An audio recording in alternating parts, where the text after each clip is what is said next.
I find that I often become bored with my Minecraft worlds. Playing for a month or two, getting all the best gear, building the same house before, I give up, and I restart in a brand new world, over and over. So, to try and solve this and challenge myself, I will be surviving an entire year on one Minecraft world, slowly updating the game as the year progresses. For the month of November, I combined the 1.17 and 1.18 updates, Caves and Cliffs Part 1 and 2 respectively. The updates increased the world height, overhauled world gen, and brought new variety to the caves. They also added a lot of new blocks, new mobs, and ores. With that being said, let's get into it.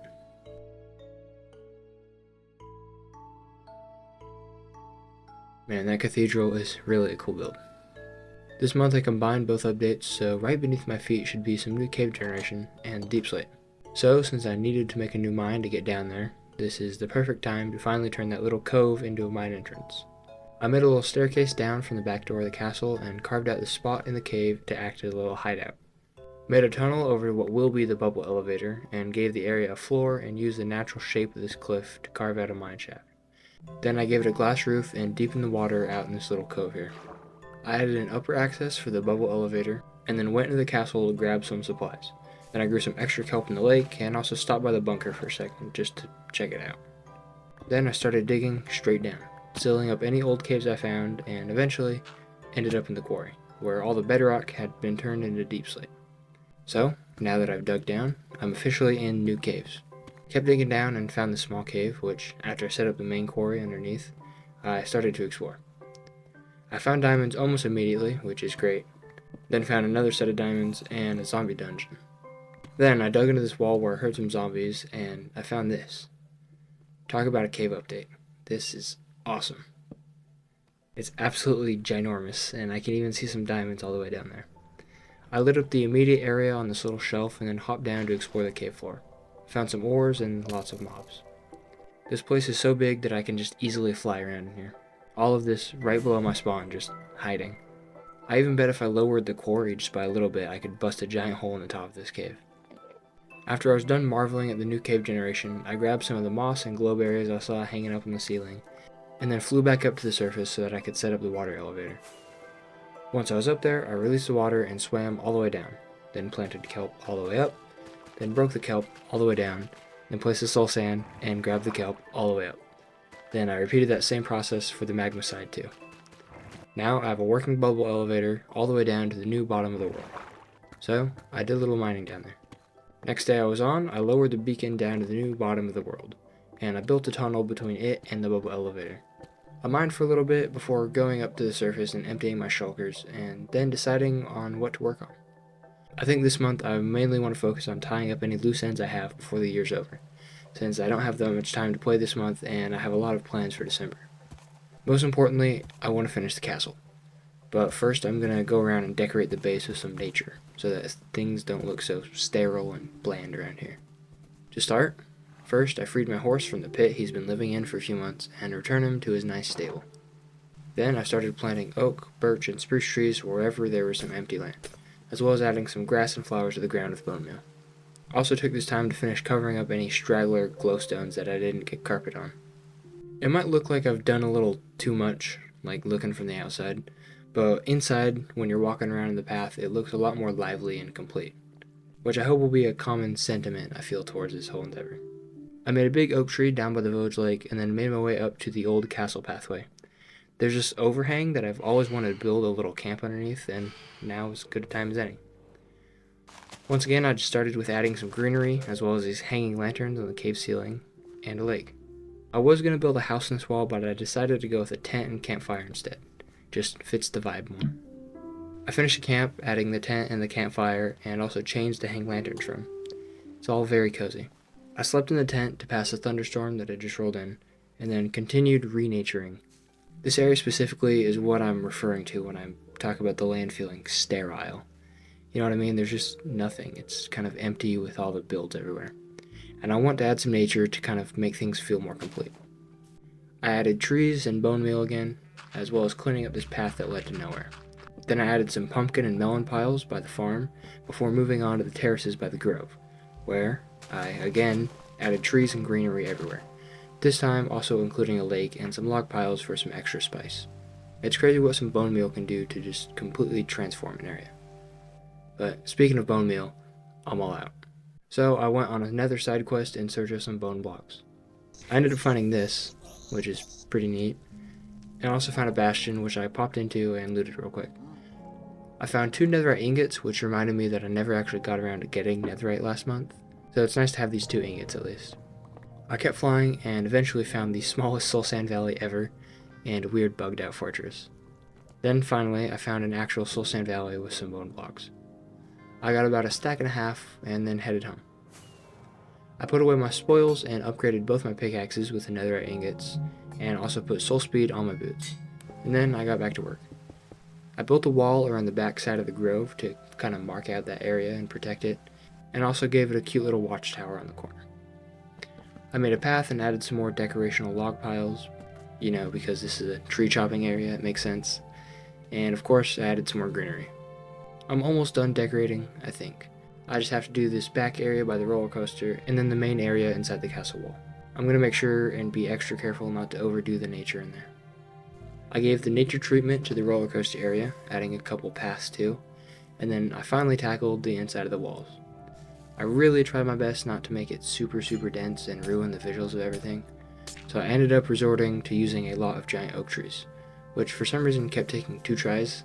The first one was always this pathetic little one, and then the second try would be robust. This happened for like 4 or 5 trees, and I'm not sure if I'm just unlucky or what's going on. I did get this super big one right in the middle of everything by the cake factory, which I really liked. I was able to hang 3 lanterns on it. It was huge. Finally, I made a cute campsite and added some dirt trails around the place before grabbing the dragon egg and heading up to the old castle to admire my work. It might seem like I just added trees everywhere, because that's what I did, but I really think all the greenery will help the world feel more complete, and it'll also make walking around on foot more enjoyable. I think it makes the world feel bigger too. Since the trees block most of the sightlines, you have to follow the paths all around the world, which makes it feel more expansive. I'm not sure though, that's just kind of how it feels to me. I definitely overdid it in some places, but overall, I'm really glad I took the time to add some smaller details and decorate the base. It was definitely worth it. Finally though, before I put my stuff away, I added some decoration to the mineshaft cove, like these rock piles, some deep slate texturing, and this rail that goes nowhere. And of course, some more nature. I mean, come on, tell me this just doesn't look so much better with some greenery.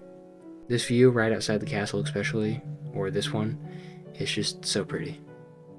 I was planning on replacing the green carpet in the mushroom park with either purple or magenta, but after testing it out, I really just didn't like how it looked. So I considered having bare glowstone, but then I decided to just keep the green carpet. Honestly, I kind of like how it looks. Okay, now that the great nature process has been finished, it's time to tackle the giant unfinished project that's been staring me in the face for a few months now.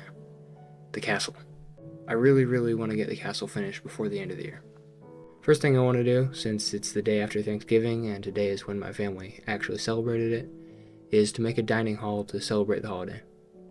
I just picked one of the available spots next to the bedroom and started digging out as much as the surrounding walls would allow me. I squared up the room and then added a textured deep slate floor, spruce log rafters, and then decorated the rest of the inside of it. Then I added the table and some chairs.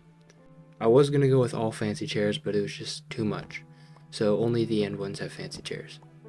I set the table and then grabbed some food to serve, which included going down to the old cake factory to pick up my order. I mean, come on, tell me you wouldn't have a feast here. Alright, now that Thanksgiving's over, I'm going to play Mariah Carey over the rest of this entire video. Just kidding. But before I continue on the castle, there's a few small things I need to do. First of all, adding some new names to the memory monument. Thank you guys for the support and the feedback. I appreciate it. Next thing is going out and naming all the mobs and pets I wanted to name. Just, I never had any name tags before. Introducing Jeremy the cat, Jerry and Rio the parrots, and finally, Betsy, keeper of the windmill, who's been here since 1.0. A true OG. Okay, now that that's done, it's back to work in the castle. Whoops, I forgot to hit record. I just finished working on this epic throne treasury room. It's got piles of ores and mineral blocks and this throne that you can actually sit in. So yeah. Also, while I wasn't recording, I did some off-camera mining, and I used Fortune to mine any of the extra ore blocks I had laying around. So now I'm even richer. Taking another break from the castle, even though to you guys it seems like I didn't even work on it, I want to finish that ghetto nether wart farm that I set up down by the river. As always, I grabbed the blocks I would need, and then I went down there. I built a bridge over the river, and then started carving out the walls. I filled them in with nether brick and some stone bricks, as well as adding the super cool black glass window, which I love. I added some more decorations and a ceiling before harvesting all the nether wart, which gave me a few stacks. This little area by the river is super pretty and cozy, and it's really nice. Also, this museum entrance looks cool, but I still need to finish the inside of it. Just another loose end that I need to tie up eventually.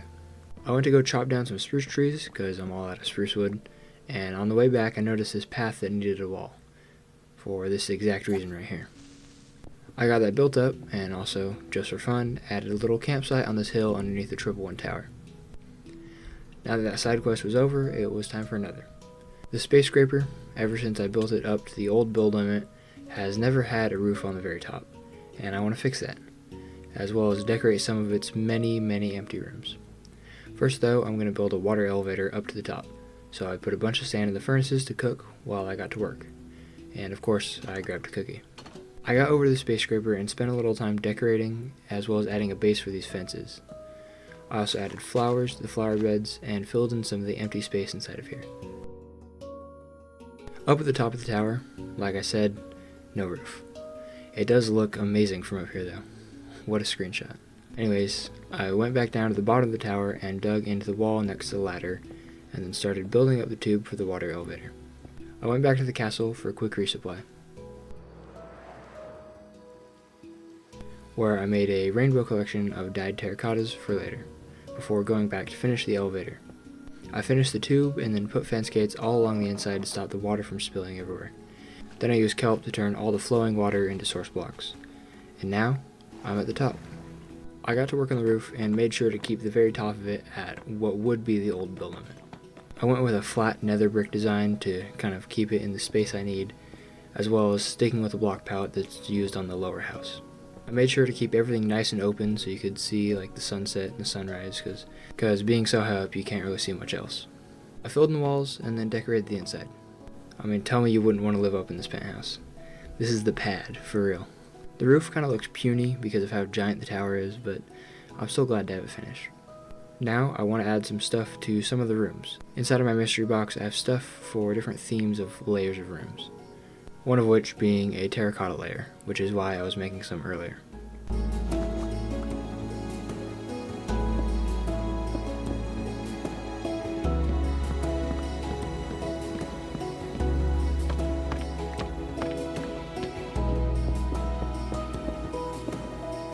We have the end room, very ugly, just a normal dark oak room, the green room, the nature room, the red room, the ore room, and then the bottom where you get back to the jungle house.